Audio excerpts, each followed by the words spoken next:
I wasn't special, not at first. Just another quiet hire in a mid-sized office full of people who drank more coffee than water and survived off deadlines and passive-aggressive emails. But I worked hard. I stayed late when no one asked me to. I learned systems nobody else wanted to touch. I became the one people turned to when things broke, when clients freaked out, when presentations had to be rewritten 5 minutes before meetings. And slowly I built something, not fame, not a title that made strangers nod with respect, but trust, familiarity, the kind of deep-rooted knowledge that only comes from showing up day after day for 9 long years. My name is Judy, and I'm 31 years old. So when my manager asked me to come in early on a Thursday, I didn't flinch. "We just need your help onboarding someone new," she said. "It'll only take a couple weeks." Fine, I'd people before. I knew how to make them feel welcomed, answer the same dumb questions patiently, smile through their clumsy mistakes. I even had a cheat sheet ready. That's how seriously I took my job, even the thankless parts. I didn't know that day would be the beginning of the end. Her name was polished, way too confident for someone fresh out of grad school. She smiled like she knew a secret I didn't. Still, I extended my hand, gave her the same warm, let me show you around tour I'd given dozens of others. She nodded sweetly, asked all the right questions, took notes, at first. But by the second week, I noticed things. She was in meetings I wasn't invited to. She was given access to tools that usually took months to unlock. She sat in on a strategy session with the senior VP, something I, despite nearly a decade of loyal service, had never been asked to join. I asked my manager about it. She gave a vague smile and said, "It's just exposure. You know how it is with these new hires. They want to see everything right away." Yeah, right. And then came the real red flag. I walked by the conference room one afternoon and saw in there alone, not with HR, not with a trainer, but with Robert, the regional director, our boss's boss, the one we only saw when corporate came to breathe down someone's neck. They were laughing. Not in a flirty way, though she did touch his arm a little too casually. No, it was worse than that. It was the laughter of people who shared something, blood maybe, or money. Later that same day, I heard it from another colleague in the break room. "Did you know his niece, Robert's, like actual niece? She's just doing this job until they make room for her at HQ." My stomach dropped. No one had said that out loud in any meeting. No one had warned me that this sweet little shadow of mine was not just learning my role, she was measuring it. Taking notes. Preparing to slide in. I didn't sleep that night, not out of panic, not yet, just betrayal. I kept thinking of every weekend I worked late, every holiday I skipped because it was a crunch period, every sick day I didn't take. 9 years gone, and for what? A few days later, the hammer dropped. I was pulled into a small meeting room with HR and my manager. They didn't even pretend to be sorry. "We're restructuring." That's how they said it. No thank you, no acknowledgement, just some sterile line about streamlining workflows and aligning with corporate, new vision. My position was being eliminated, effective immediately. No warning, no transition period, no chance to fight for it. Just a severance packet, a box, and a nod toward the door. I nodded, signed what I had to, and walked back to my desk like a ghost. Was sitting in my chair. She stood up quickly when she saw me, eyes wide, like she'd been caught sneaking through someone's closet. I didn't say a word. Didn't need to. The look I gave her said everything. She won neatly, quietly, with a perfect smile. And they let her. But that's the thing about spending 9 years somewhere. You learn where the cracks are. You know which tools have. You know which vendors are still waiting to be paid and which systems break if you just nudge them the right way. So no, I didn't cry. I walked out with my box, my dignity, and a very specific plan. They thought they were done with me. The first few days after I was let go were quiet. Too quiet. No morning rush, no inbox stacked with problems only I knew how to solve, no Slack messages that started with, "Hey, quick question," and ended with me staying 2 hours late. Just silence and humiliation. You don't think it'll hurt that much, not until it happens to you. Losing a job is one thing. Being replaced by someone you trained, someone who smiled in your face while sliding a knife in your back, that's different. It felt personal because it was. I spent the first evening scrubbing through everything I'd saved over the years. Backups, logs, password files, call transcripts. I hadn't kept them out of paranoia, just habit. When you're the glue holding everything together, you keep records, you have to. And now those records were my revenge kit. See the people at the top, Robert, even my manager, they were counting on silence, that I'd vanish quietly, that I'd be so stunned, so ashamed I wouldn't push back, but they underestimated what 9 years in that building taught me. They didn't just fire me. They fried me.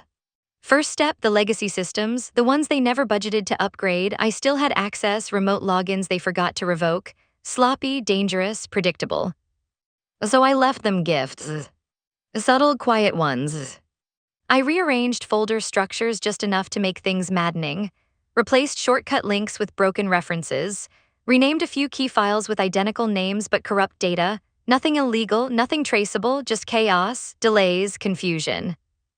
And then I changed the passwords, not all of them, just the important ones, vendor accounts, CRM tools, a few billing platforms. I submitted requests for resets right before the weekend and let the email confirmations expire. It would take them hours to figure out why Monday morning was a disaster. I didn't stop there. I filed an anonymous tip to the tax board, not about lies, about negligence. I knew how the finance team worked. I'd seen the shortcuts they took with vendor invoices, the way they manipulated expense codes to make quarterly reports look cleaner. I had screenshots, names, timestamps. They wanted me gone. Fine. Let them enjoy the full weight of my absence. But the most personal move I saved for last. I scheduled an email timed to Hit's inbox exactly 1 week after my exit. No threats, no profanity, just one simple line. Smile for the people who watched you steal. You've only just started the fire you'll burn in. It wasn't about scaring her. It was about letting her know that I knew, that I'd seen through the innocent giggles and fake confusion, that I had peeled away the polite mask and seen the smug, entitled girl underneath. And if she thought Uncle Robert could protect her from everything, she was in for a surprise. Because here's what she didn't know, her little promotion was already a problem. Nepotism wasn't just unethical, it was forbidden in our company's code of conduct, especially if it wasn't disclosed. And guess what? I had proof, a whole paper trail of internal documents that made no mention of any relation between her and Robert. No approvals, no waivers, just a string of coincidences and fast-tracked opportunities. So I sent it. Anonymous packet, certified mail. To corporate compliance. Let them chew on that. By the end of the month, word was spreading. I still had friends on the inside, quiet ones, nervous ones, and they started whispering. Emails were being audited. Robert had gone oddly silent, looked paler than usual in Zoom meetings. Someone from HR was seen digging through old onboarding records. It wasn't over, but the dominoes were tipping. I didn't want my old job back. I wasn't looking to be reinstated. No, that part of my life was done. But what I did want, what I needed was for them to feel it. Every smug decision, every careless betrayal, every time they thought they could discard people like worn-out office chairs and never face a consequence. I wanted them to feel the cost of erasing me. Because loyalty is a two-way street. And they built a company that only knew how to take. The audit hit harder than I expected and faster. By midweek, one of my old teammates texted me a single line. Compliance is tearing the place apart. No emojis, no follow-up, just that. It made me smile for the first time in days. Because that's the thing about systems, they don't forget, not the good ones, not the broken ones either. And our systems, they were held together with duct tape and the sheer willpower of overworked staff, systems that only looked clean from the outside. So when corporate's internal auditors showed up, they weren't starting from scratch. They were walking into a digital crime scene, one that had been rotting in plain sight for years. All they had to do was lift the rug. And guess what they found? No documented disclosure of Robert's relationship to. Sudden unjustified salary bumps. Dozens of emails between them, none using official channels. And a suspicious pattern of terminated employees who were quietly replaced by recommended hires. Turns out I wasn't the first. I was just the first to fight back. Meanwhile was unraveling. At first, she tried to act unaffected, like she wasn't bothered by the sideways glances or the sudden coldness from managers who used to fawn over her. But then she made a mistake. She got defensive. Too defensive. I heard she blew up in a meeting, accused of sabotaging her project, started crying, stormed out. Poor thing. I would felt sorry for her if I hadn't been the one she tried to erase. Robert, he went full ghost, canceled meetings, logged off for medical leave. People speculated, but no one said anything out loud, because when a man like Robert disappears without a statement, it's not a vacation. It's a reckoning. By week 4, I got the second message I'd been waiting for. They're terminating her. No explanation, no drama, just gone. And because corporate can't afford lawsuits, they wrapped it in the usual soft language. Has decided to pursue new opportunities, but everyone knew the truth. You don't go from being groomed for a senior role to vanishing unless someone above you gets scared. I had exposed the crack and the whole structure started to split. But it wasn't just revenge anymore. It was justice. Because what they did to me, what they'd done to others before me, it wasn't just unethical, it was dangerous. It created a culture where fear replaced loyalty, where sucking up mattered more than showing up, where people like me were tossed aside to make room for relatives, favorites, friends of friends. And once that culture is cracked open, it bleeds. People start talking, quietly at first, then louder. One of the accountants I barely knew messaged me on LinkedIn. I saw what happened, I'm sorry, you didn't deserve that. Then a project manager. We're losing good people, it's disgusting. And finally, the kicker, an HR employee I'd never even worked with. You were right, thank you. That one hit different. Because it told me I hadn't just burned a bridge. I'd lit a torch for people stuck in the same shadows I'd spent 9 years inside. That weekend, I poured myself a glass of wine and opened a fresh file on my laptop. I wasn't going back to the corporate world, not like before. I was done giving my best to companies that only saw me as replaceable. Instead, I built something for myself. I started consulting. All those years of fixing broken systems, streamlining processes, and managing egos, they weren't wasted. They were training. I picked up a few freelance clients, small at first, then bigger, a startup, a nonprofit, a local design agency drowning in spreadsheets and crying for order. And this time, every late night I worked, it was mine. Every solution I delivered, mine. Every dollar earned, mine. No one could take that from me. Not a fake smiling girl with an uncle in upper management. Not a regional director who thought policies were optional. Not a system built on silence and fear. Because I wasn't angry anymore. I was free. And I wasn't just rebuilding a career. I was rebuilding myself, smarter, sharper, and absolutely untouchable. I didn't hear from anyone at my old company after the dust settled. No apology, no explanation, no weak attempt at keeping in touch. Just silence. And honestly, that was fine, because closure doesn't always come in a neat little email. Sometimes it's just the absence of what once consumed you, the space where something toxic used to live. That space, I was finally filling it with things that mattered. Work that I chose, clients who respected me, even the pace of my days felt different, steadier, cleaner, like I'd scrubbed years of stress from my skin. But I'd be lying if I said I didn't think about them. Sometimes I wondered how was explaining the gap on her resume. What did she say when future employers asked why she left a promising position after only a few months? Did she lie? Did she cry? Did she finally understand what it means to earn a role instead of being gifted one? I'll never know. And I don't need to. Because revenge, real revenge, isn't loud. It's not a dramatic takedown or a viral expose. It's the quiet rebuild of your life while theirs stalls in the wreckage they made. I got word through a friend of a friend that Robert had quietly resigned. Early retirement, they said, no farewell party, no email blast, just a sudden disappearance followed by a vague statement from corporate. They didn't want the press sniffing around. There were whispers of a wider investigation, not just nepotism, but questionable vendor contracts and misuse of discretionary budgets. The kind of things that ruin more than reputations, things that cost people real money. My name never came up. That was by design. I'd scrubbed every trace of involvement, used burner emails, sent hard copies through third-party services. Nothing could be linked back to me unless someone really wanted to dig, and no one did. They were too busy protecting themselves. I wasn't interested in gloating. But one afternoon, maybe 6 months later, I saw a LinkedIn post from someone in that office. They were hearing again for my old position. New title, slightly higher salary, but the same responsibilities. And I laughed. Because they finally realized they couldn't function without someone like me, someone who knew the whole machine, not just the shiny parts. They tried to replace me with convenience and blood ties. It blew up in their face. Now they were starting from scratch. Good luck. I took a screenshot and then deleted it.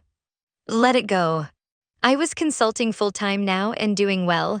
I even turned down a job offer from a larger firm that had headhunted me. Too corporate, too political, too much like the world I'd walked away from. Instead, I built something smaller, intentional. I chose clients who wanted partnership, not power trips. I helped them untangle messes, streamline systems, build cultures that didn't crush their people, and slowly word spread.